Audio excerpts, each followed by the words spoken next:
Jueves de la 21ª semana del tiempo ordinario, conociendo a Jesucristo por el Evangelio. Lectura del Santo Evangelio según San Mateo, capítulo 24, versículos del 42 al 51. En aquel tiempo dijo Jesús a sus discípulos: estén en vela, porque no saben qué día vendrá su Señor. Comprendan que si supiera el dueño de casa a qué hora de la noche viene el ladrón, estaría en vela y no dejaría abrir un boquete en su casa. Por eso, estén también ustedes preparados, porque a la hora que menos piensen, viene el Hijo del Hombre. Donde hay un criado fiel y cuidadoso, a quien el amo encarga de dar a la servidumbre la comida a sus horas, pues dichoso ese criado si el amo al llegar lo encuentra portándose así. Les aseguro que le confiará la administración de todos sus bienes. Pero si el criado es un canalla y pensando que su amo tardará, empieza a pegar a sus compañeros y a comer y a beber con los borrachos, el día y la hora que menos se lo espera, llegará el amo y lo hará pedazos, mandándolo a donde se manda a los hipócritas. Allí será el llanto y el rechinar de dientes. Palabra del Señor. Gloria a ti, Señor Jesús. Empezamos ahora con San Mateo a considerar unos textos de su Evangelio en el que nuestro Señor Jesucristo especialmente llama la atención para estar vigilantes, para estar en vela, para estar preparados. Y efectivamente, incluso estas mismas palabras se repiten una y otra vez. Estad en vela, estén vigilantes, estén preparados. Y es que por todo el contexto de estas narraciones, nuestro Señor está hablando, se puede entender, de ese final de los tiempos, por lo tanto el final de la historia, por lo tanto de su segunda venida y definitiva venida, y con la cual será el fin de la historia, el fin de la creación, la resurrección de los muertos, el juicio universal. Pero también podemos entenderlo como ese final particular para cada persona, como es a través de la muerte. Pero ¿qué significa estar en vela, vigilantes, preparados para la llegada del Señor? Pues entre otras cosas, aprovechar el tiempo, aprovechar este tiempo de vida que Dios nos ha regalado. La vida aquí en la tierra, la vida temporal, la vida terrena, la vida terrenal, es un regalo de Dios. Además, es el único tiempo que tenemos para ganarnos el cielo, la vida eterna. La vida terrena se nos ha regalado para ganarnos aquí la vida eterna. Y por eso el llamado pues insistente de nuestro Señor: estén preparados, velad, vigilad, estén preparados. Y por eso este Evangelio nos da la oportunidad también para considerar aquellas realidades que forman parte de nuestra fe y que continúan inmediatamente después de la muerte.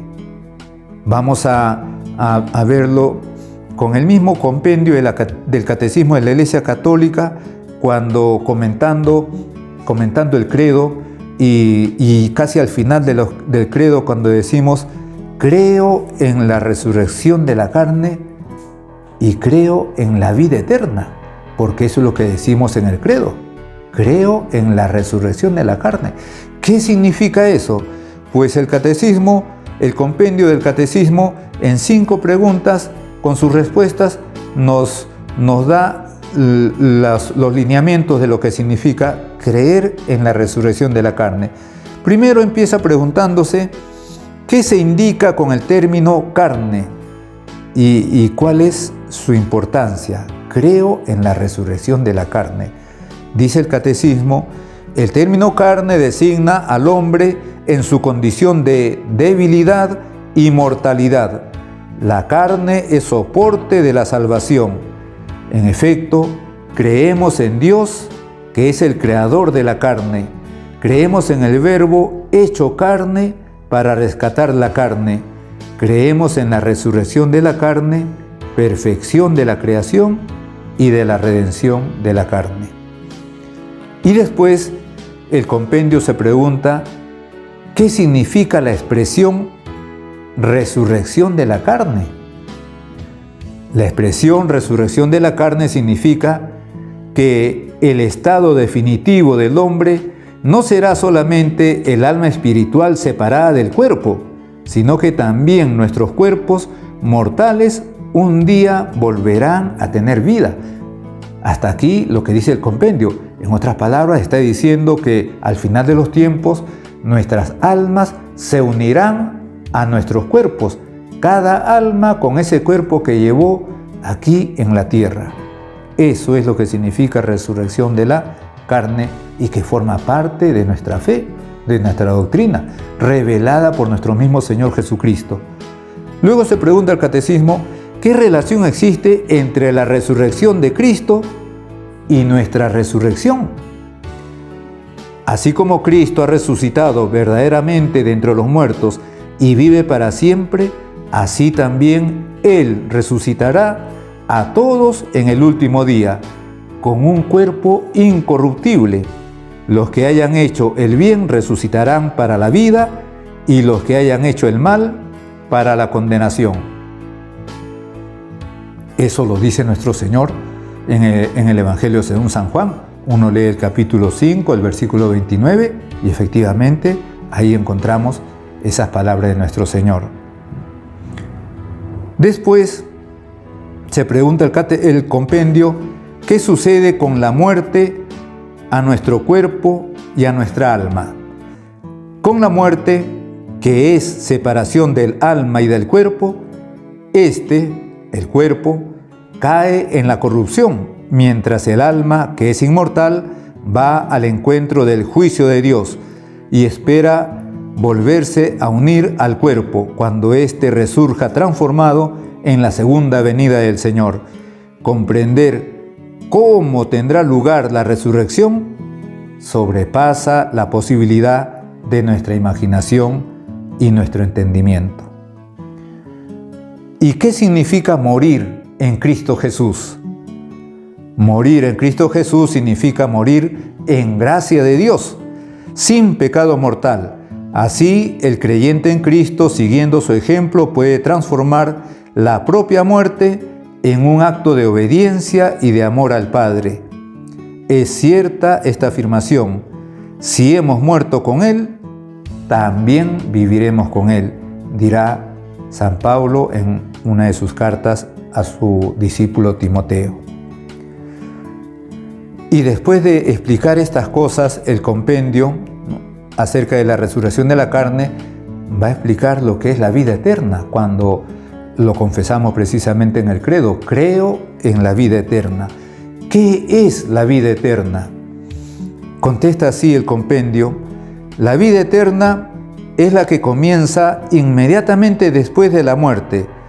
Esta vida no tendrá fin, será precedida para cada uno por un juicio particular por parte de Cristo, juez de vivos y muertos, y será ratificada en el juicio final. Esa es la vida eterna. Y se nos ha hablado de juicio particular, y entonces el compendio se pregunta, ¿qué es el juicio particular? Es el juicio de retribución inmediata que en el momento de la muerte cada uno recibe de Dios en su alma inmortal, en relación con su fe y sus obras.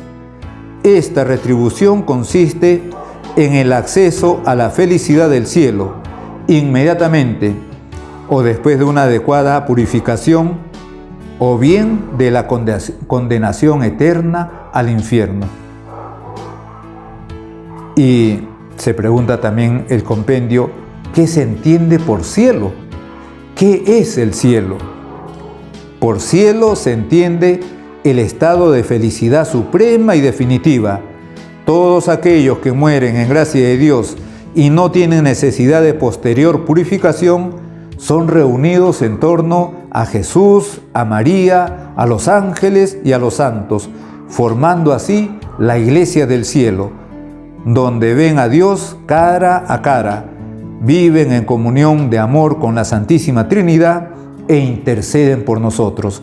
Esto es el cielo. Y luego se pregunta el compendio, ¿qué es el purgatorio?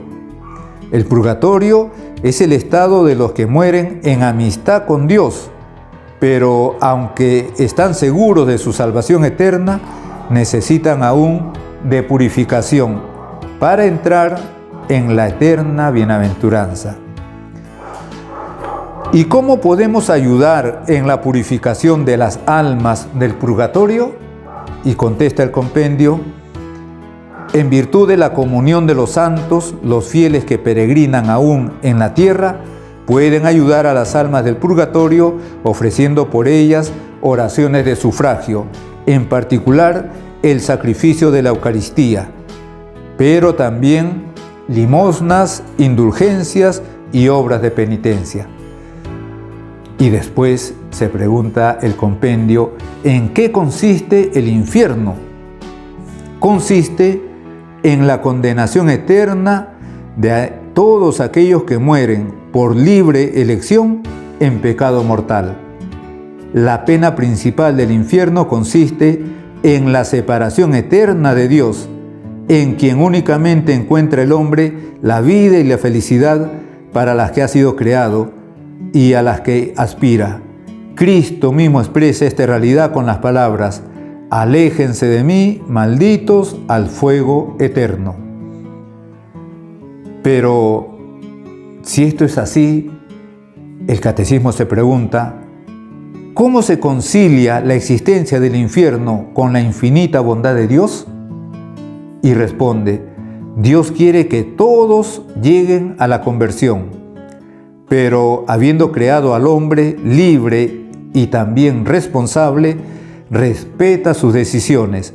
Por tanto, es el hombre mismo quien con plena autonomía se excluye voluntariamente de la comunión con Dios si en el momento de la propia muerte persiste en el pecado mortal, rechazando el amor misericordioso de Dios. ¿Y en qué consistirá el juicio final? El juicio final, o también llamado juicio universal, consistirá en la sentencia de vida bienaventurada o de condena eterna que el Señor Jesús, retornando como juez de vivos y muertos, emitirá respecto de los justos y de los pecadores, reunidos todos juntos delante de sí. Tras del juicio final, el cuerpo resucitado participará de la retribución que el alma ha recibido en el juicio particular. Y también el catecismo se hace una pregunta que muchas personas a veces nos hacemos en algún momento. ¿Cuándo tendrá lugar este juicio? Y responde, el juicio final sucederá al fin del mundo, del que solo Dios conoce el día y la hora. No lo conoce nadie, no lo sabe nadie. Por lo tanto, cuando alguien nos dice, ya llega el fin del mundo, uno se puede preguntar, ¿y cómo lo sabe esta persona si Dios mismo ha dicho que no lo sabe nadie? Y por eso el catecismo da esta respuesta.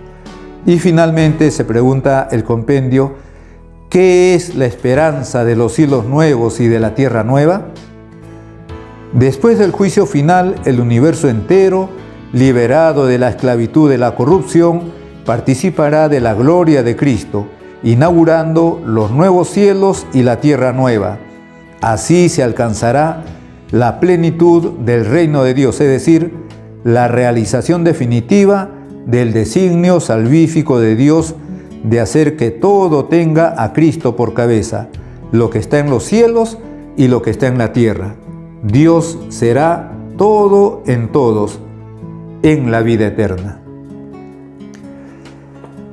Este Evangelio que nos ha permitido hacer un repaso de estas verdades eternas, como se le suele llamar a todos aquellos misterios que siguen después de la muerte, el juicio particular, el cielo, el infierno, la vida eterna, la inmortalidad del alma, el juicio universal.